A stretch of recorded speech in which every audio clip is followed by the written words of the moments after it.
काही असतात पण सगळे असत नाहीत. पण ती संधी येतेच. संधी येते, दरवाजावर खटखटते. एकदा, दोनदा, तीनदा, चारदा, 5,000 लाख वेळा खटखटते. कारण त्या संधीला तुमच्या आयुष्यात प्रवेश करायचाच असतो. पण बिचारी एवढ्या वेळा खटखटून जेव्हा तुम्ही दरवाजाच उघडत नाहीत तेव्हा ती संधी निघून जाते.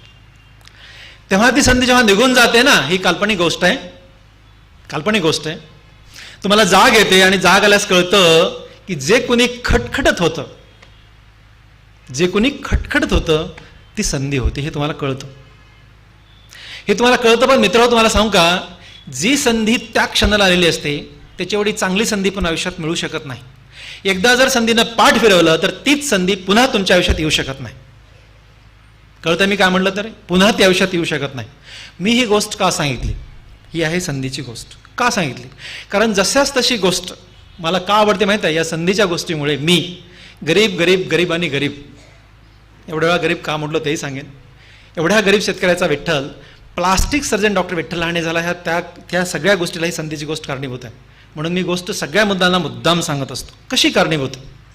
मी 8वी 9वी आणि 10वी तसं मी पहिली शिकलो नाही. 4थीपर्यंत मी एका शाळेत शिकलो, जिल्हा परिषदच्या. पहिलीला मी शाळेत जाऊ शकलो नाही आमच्या घरच्या अडचणीमुळे. 2रीपासून मी शाळेत जातो आहे, तेही माझ्या मोठ्या बंधूंनी शाळेत घातलं. जिल्हा परिषद शाळेला 2 हॉल होते, 2 वर्ग होते.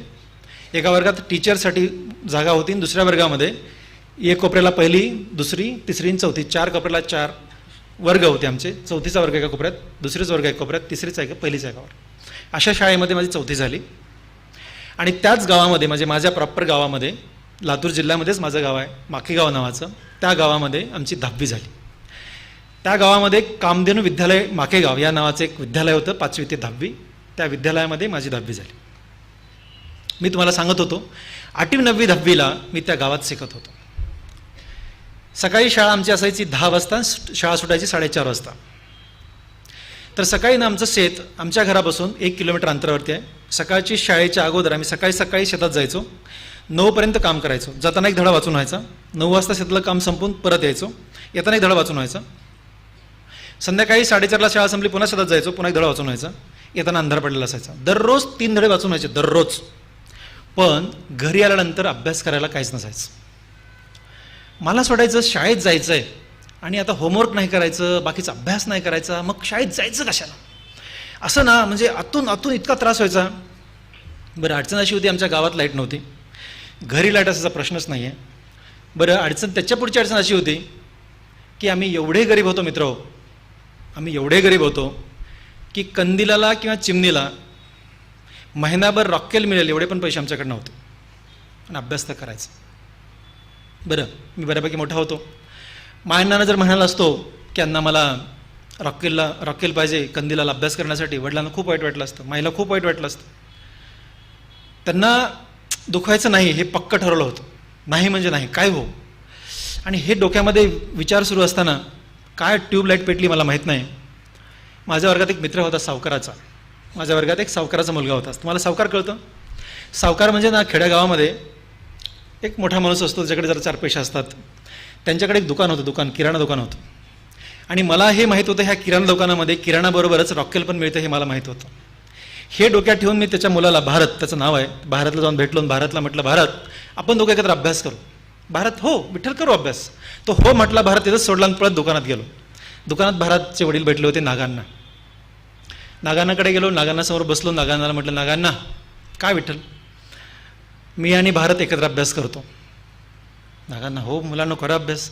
कुठल्याही बापाला लेकराने अभ्यास करतो म्हटल्यास, कुठल्याही माईला लेकराने अभ्यास करतो म्हटल्यास काय आनंद होतो. मलाही माहिती आहे ना, तर मी पण बाप आहे. तसा नागांना आमचा आनंद झाला, प्रचंड आनंद झाला. हां, करा पूर्व अभ्यास, काय अडचण आहे. मी अगदी प्रयत्न करून सांगण्याचा प्रयत्न केला. नागांना, अडचण काय नाही, आम्हाला ना दररोज एक कंदीलभर रॉकेल देत जा. नागांनाचे डोळेच भरले. नागांना क्षणभर काहीच कळलं. नागाने एकदम जवळ बोलवून घेऊन असं कुरळून, अरे किती छान आहेस विठ्ठल तू. पुराणो, एक कंदील नाही, तुम्हाला मी 2 कंदील रॉकेल देतो, अभ्यास करा. माझ्या आयुष्यातला सगळ्यात चांगला दिवस. तुम्हाला काय सांगू पुराणो, इतका आनंद झाला ना, इतक्या एवढ्या मारत घरी गेलो ना, बाप रे बाप, जिंदगीतले सगळे प्रॉब्लेम सॉल्व्ह झाले. म्हणजे इतका खुश ना, पुन्हा आयुष्यात एवढा खुश मी कधीच नाही झालो. इतका खुश झालो म्हणजे शब्दात नाही सांगू शकत. उड्या मारत घरी गेलो, अभ्यास सुरू झाला. मस्तपैकी कंदिलाच्या चुलीतल्या राखेला कंदिलाचा फुगा उजळायचा, घेऊन जायचा नागानं दुकानात, कंदील बरं राखेल घेऊन यायचो, घरी मस्त अभ्यासाला लागायचो. माझी माय सगळ्याच आया काम करतात, कष्ट करतात. माझी माय जरा जास्तच कष्ट करणारी आई आहे. मी तुम्हाला संदेश गोष्ट सांगतो. माझी माय दिवसभर सतत काम करते, राबते. संध्याकाळी चुलीत घालण्यासाठी गोऱ्या, ओले लाकडं काहीतरी काहीतरी घेऊन येणार, स्वयंपाक करणार, शेतात पाठवणार, आम्हाला खाऊ घालणार. जे काय उरलं थोडंसं ते खाणार, शिळपाकं चटणी भाकरी खाऊन झोपून जाणार. माझ्या मायला मध्येच जाग यायची. एवढंसं घर पत्र्याचं, त्या कोपऱ्याला आम्ही बसलेला असायचो. माझी माय उठली, तिला कळायचं की त्या कोपऱ्यात कंदील सुरू आहे म्हणजे हे पोरं जागे आहेत. तिला मध्येच बाथरूमसाठी वगैरे जाग यायची. ते मध्येच उठले की विठ्ठल झोपा माय, आता खूप उशीर झाला. घड्याळ कोणाकडे असा विषयच नाही, घड्याळ खूप मोठा विषय. तिला असं वाटायचं की मी झोपून उठले म्हणजे तो उशीर झाला आहे. माय म्हणायची झोपा, बस झाला होता अभ्यास. माझा एक सगळ्या मुलांना प्रश्न आहे, प्रामाणिकपणे हात वर करून सांगा, किती जणांचे आईवडील दररोज अभ्यास बस झाला असं म्हणतात? प्रामाणिकपणे वर हात करा, बस झाला अभ्यास, झोप आता. ठीक आहे, पण तुम्ही आज माझ्यासोबत आहात आणि आज तुम्ही उडान घेतली आहे, तुम्ही माझ्यासोबत चाललात, बरोबर आहे. आजपासून, आत्तापासून आयुष्यात एकदाही वडिलांनी नाही ना अभ्यास कर म्हणायची गरज नाही पडली पाहिजे. कारण अभ्यास हा आपल्यासाठी करायचा असतो. अभ्यास करून आपण मोठे होत असतो आणि आपण मोठे झाल्यास आईवडील इनडायरेक्ट आपोआप मोठे होत असतात. म्हणून अभ्यास आईवडिलांसाठी नाही, अभ्यास आपल्यासाठी करायचा असतो. आपण मोठे झाल्यानंतर आईवडील काय मोठा तुम्हाला मी काय सांगू आता. माझ्या माईला बापाला तुम्ही कधी भेटायला पाहिजे. न शिकलेले आईवडील किती मोठे होऊ शकतात हे जगातलं एकमेव उदाहरण असेल. अनएज्युकेटेड पॅरेंट किती मोठे होऊ शकतात हे जगातलं एकमेव उदाहरण असेल, तेवढे मोठे आहेत. म्हणून माय आणि बाप हे तुमच्या कर्तृत्वानं मोठे होत असतात. हे कर्तृत्व करण्यासाठी अभ्यास करायचा असतो. म्हणून आजपासून एकदाही तुमच्या आयुष्यामध्ये मायन बापाने अभ्यास कर म्हणायची गरज नाही पडली पाहिजे. हा झाला माझा विषय. माझ्या पण लेकराला एकदाही अभ्यास कर म्हणायची गरज पडली नाही मित्र. दररोज आजही त्याच्याशी मी 40 मिनिटं दररोज बोलतो. तो पुण्यात आहे, मी लातूरमध्ये आहे, पण 40 मिनिटातले 2 मिनिटं त्याला फक्त झोप म्हणून सांगतो. आता अभ्यास बस झाला, दररोज सांगतो, दररोज. 3 वर्ष झालं तुला, 2 वर्ष झाला गेल्या पुण्यामध्ये आहे, 2 वर्ष दर दिवस मी त्याला अभ्यास करू नको सांगतो. मलाही तुम्ही पॉईंट घ्या मुलांनो, त्याचं काही कारण आहे. त्यातून तुम्ही मोठे होणार आहात. तुम्ही मोठे झाल्यानंतर जी मजा आहे ना, तुम्हाला कसं सांगू मी आता. तुम्ही जेव्हा मोठे होता ना, तेव्हा मायला बापाला काय आनंद होतो ना, मी शब्दात नाही सांगू शकत. मी कसा फॉर्ममध्ये सांगतो, आता माझा मुलगा येऊन करतो, टिव करतो, असे उद्या तुमच्या आईवडील सांगतील. त्यासाठी तुम्ही मोठे व्हायची खूप जास्त गरज आहे. आणि मग आमची माय झोपली बाथरूमला जाऊन, तिथपर्यंत आम्ही थोडी वाद कमी करायचो. माय झोपली पुन्हा आमची वाद वाढवायची, कंदिलाचा अभ्यास सुरू. आमचा अभ्यास संपवायचा, पुन्हा पहाटे उठून पुढचा अभ्यास करायचा. 10वीची एक्झाम झाली. आम्ही 10वीला सगळे म्हणून 118 विद्यार्थी होतो.